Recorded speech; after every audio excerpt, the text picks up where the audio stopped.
जय हिंद, वंदे मातरम दोस्तों। मैं आशुतोष आपके अपने YouTube channel JMD exam crack पर आप सभी का बहुत बहुत स्वागत करता हूं। आइए देर न करते हुए प्रश्नों की सीरीज को डिस्कस करते हैं। कह रहा अस्थियां एवं पेशियों को आपस में जोड़ता है। अस्थियों और पेशियों को आपस में कौन जोड़ता है? तो आप सभी लोग जानते हो क्या जोड़ता है? डेंटल जोड़ता है।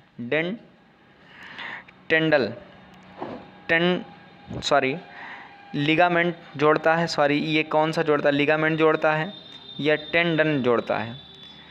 तो टेंडन जोड़ता है। अगला प्रश्न है, मनुष्य के जीवन काल में कितने दांत 2 बार विकसित होते हैं? मनुष्य के जीवन काल में कितने दांत 2 बार विकसित होते हैं? तो वो केवल 20 दांत ऐसे हैं जो 2 बार विकसित होते हैं, बाकी ऐसा कोई दांत नहीं जो दोबारा विकसित होता रहे। अगला प्रश्न है, मानव शरीर में पाचन का अधिकांश भाग किस अंग में संपन्न होता है? अधिकांश भाग किस अंग में संपन्न होता है? तो छोटी आंत में सबसे ज़्यादा पाचन होता है। अगला प्रश्न है, मनुष्य में पाचन क्रिया कहाँ प्रारंभ होती है? तो आप जानते हो मनुष्य में पाचन क्रिया मुख में डालने से ही टालिन नामक एंजाइम निकलता है और वहीं से पाचन स्टार्ट हो जाता है। आइए अगले प्रश्न की बात करते हैं। मानव के पाचन नली लगभग कितने फीट लंबी होती है? मानव की पाचन नली लगभग कितने फीट लंबी होती है? तो 32 फीट लंबी होती है मानव की पाचन नली। उम्मीद करते हैं ये सारे प्रश्न अच्छे से क्लियर हो रहे होंगे। आइए प्रश्नों की सीरीज में आगे बढ़ते हैं और प्रश्न की बात करते हैं। कह रहा मुख में मंड ब्रैकेट में स्टार्च का शर्करा में पाचन किसके द्वारा होता है? तो आप सभी लोग किसके द्वारा होता है? तो ये टालिन नामक एंजाइम के द्वारा पाचन होता है मुख में, ये पहले ही बता चुके हैं। अगला प्रश्न है, पाचन तंत्र का हिस्सा नहीं है। पाचन तंत्र का हिस्सा कौन नहीं है? तो वो है कार्निया पाचन तंत्र का हिस्सा नहीं है। यकृत और पित्ताशय आंत ये पाचन क्रिया का अंत है, ये है, बाकी कार्निया का हिस्सा नहीं है। आइए अगले प्रश्न की बात करते हैं। शरीर के लिए एंजाइम आवश्यक होते हैं क्योंकि वे जीव रासायनिक क्रियाओं के उत्प्रेरक होते हैं। क्या करते हैं? वो रासायनिक क्रियाओं के उत्प्रेरक होते हैं। अगला प्रश्न है, दूध प्रोटीन को पचाने वाला एंजाइम है। दूध प्रोटीन को पचाने वाला एंजाइम है, तो वो है कौन सा? रेनिन। कौन सा है? रेनिन है। अगले प्रश्न की बात करते हैं। अधिकांशतम पोषक तत्व रक्त में कहाँ से अवशोषित किए जाते हैं? अधिकांशतम पोषक तत्व रक्त में कहाँ से अवशोषित किए जाते हैं? तो वो छोटी आंत से किए जाते हैं।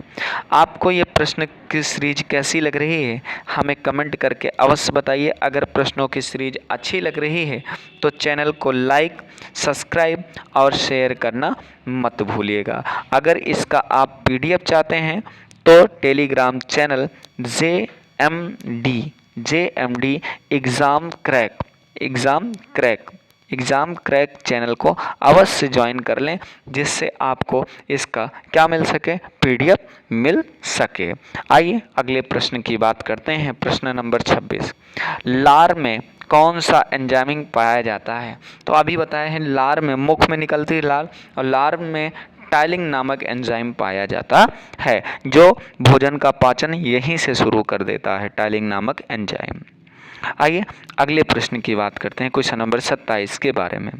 कह रहा पेट में भोजन को पचाने के लिए निम्नलिखित में से किसकी खास आवश्यकता होती है?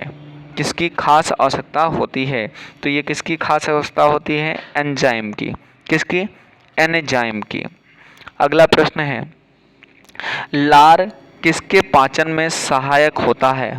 लार किसके पाचन में सहायक होता है? तो इससे पहले ही आप पढ़ चुके हैं, लार जो है वो स्टार्च के पाचन में सहायक होता है और ये कार्बोहाइड्रेट और स्टार्च तुरंत एनर्जी प्रदान करते हैं।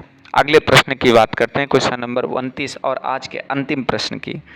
मानव के आमाशय में अम्ल X उत्पन्न होता है जो भोजन के पाचन में सहायता करता है, यक्स है।